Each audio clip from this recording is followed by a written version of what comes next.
Well, I just got finished taking the mirrors off for Todd, and ran into a little problem.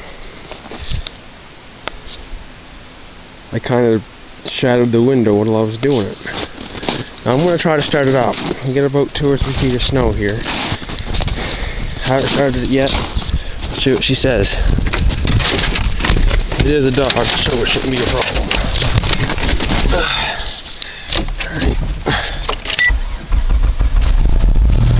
Oh, it started right up.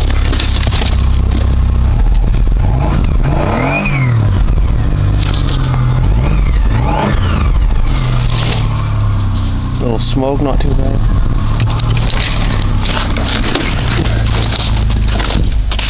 Well, a lot more than a little smoke, but oh well. I'd start that one too, but no motor in it.